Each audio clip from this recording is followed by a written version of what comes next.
अस्सलाम वालेकुम, क्या हाल है। उम्मीद करता हूँ आप सब खैरियत से होंगे। और आज आपका भाई पहुँच चुका है दरिया किनारे पे, ठीक है।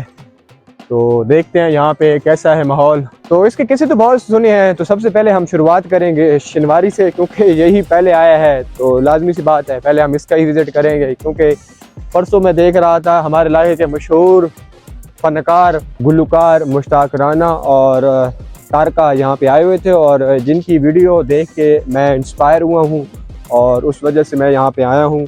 गाड़ी का 2500 का पेट्रोल फुकवा के, ठीक है। वो क्या थी चीज़, वो थी ये चीज़। ये इन्होंने पुराने ज़माने का एक कल्चर बनाया हुआ है और यहाँ पे प्रेजेंट किया हुआ है। और ये चीज़ जो है ना मुझे खींच लाई है अपनी तरफ कि पहले ज़माने की कुछ यूनिक चीज़ें पड़ी हैं, तो जिस वजह से आपका भाई यहाँ पे आया है। तो अभी बेसिकली मैं भी गांव से बिलोंग करता हूँ, तो आपको बताता चलूँ कि ये जो आप चीज़ देख रहे हैं जिसको हम अपनी ज़बान में सराइकी में मधानी कहते हैं, ठीक है। और इसमें दूध वगैरह डाल के इसका झगा मारा जाता है, क्योंकि अब इसकी इतनी उर्दू मुझे अच्छी आती नहीं है जो मैं आपको उर्दू में बताऊँ। झगा मारने के बाद मक्खन बनता है और फिर मक्खन को इस देगची में गर्म किया जाता है और फिर वहाँ से घी निकाला जाता है। बेसिकली ये है पुराने ज़माने का, इस तरह की दीवारें होती थी मिट्टी की, ठीक है। और ये जो चीज़ पड़ी है अब इसकी जो सराइकी है वो बहुत ही है यूनिक सी है, जिसको हम कहते हैं यार इसमें क्या है, वाह क्या सीन है। हाँ, मैं इस चूल्हे की बात कर रहा था। ये यूनिक सा नाम कह रहा हूँ।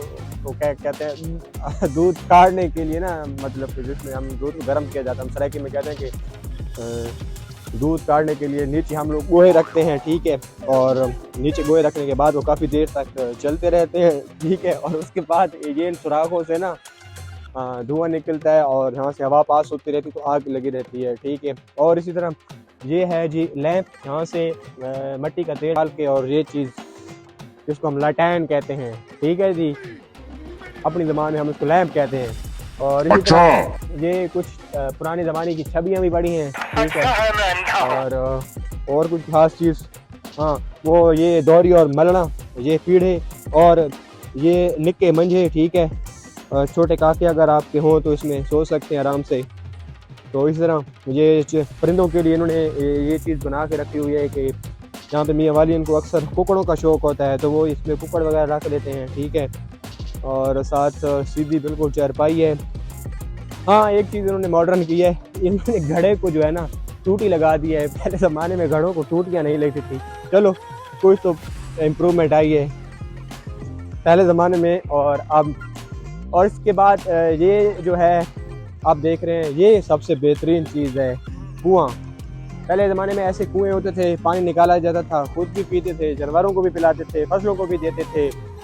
तो ये थोड़ा सा ना डिफरेंट है और बिल्कुल 19वीं सदी को प्रेजेंट करने के लिए यहाँ पे ये चीज़ें बनाई गई हैं, ठीक है। ताकि आप आएँ और इन चीज़ों को देखें और एंजॉय करें। और साथ ही इसमें सबसे मज़े की बात, यहाँ पे इन्होंने टेबल पे झूले लगाए हुए हैं, ठीक है। झूले तो आप खा सकते हैं, झूले खाने के साथ आप खाना भी खा सकते हैं, चाय भी पी सकते हैं, मतलब कि आप ले भी सकते हैं और पी भी सकते हैं झूले और चाय वगैरह। तो ये इसकी कुछ ख़ास बात है। और इसमें कुछ और चीज़ें भी ख़ास है, वो भी आपको दिखाता हूँ, ठीक है। आ जाएं आ जाएं आ जाएं आ जाएं आ जाएं आ जाएं आ जाएं। हाँ, यहाँ पे आप ना बैठ के खाना खा सकते हैं, ठीक है। और खाने के बाद आप लिटांगड़ियाँ मार सकते हैं। ज़्यादा खा जाए तो पेट में जगह नहीं बन रही हो तो बंदा को लेट लूट के थोड़ी बहुत एडजस्टमेंट कर लेता है। ये था इसका ओवरऑल व्यू। और यहाँ पे बकरे वगैरह और कुकड़ियाँ वगैरह लटकी हुई हैं, ठीक है। आप बकरे वगैरह खा सकते हैं। और ओवरऑल मैं आपको ये एरिया दिखा देता हूँ, ठीक है। ये पहाड़ों पे बिल्कुल साथ करके बना हुआ है, ठीक है। आप मेरे पीछे पहाड़ देख रहे हैं और ये है इसकी खूबसूरती, और जिसकी वजह से इसको दरिया किनारे बोला जाता है। वो आपको दरिया भी दिखा देता हूँ। बेसिकली वो दरिया जिसकी वजह से हमारे सिंधी भाई परेशान हैं, उन्हें लगता है कि अगर पानी रोक दिया जाए तो हम लोग तो भाई मर जाएंगे प्यास से ही। बहरहाल वो दरिया भी आपको दिखाते हैं। तो ये था एक छोटा सा शनिवारी पॉइंट, और अभी चलते हैं, दिखाते हैं आपको दरिया का साइड का व्यू। तो आ जाए मेरे साथ।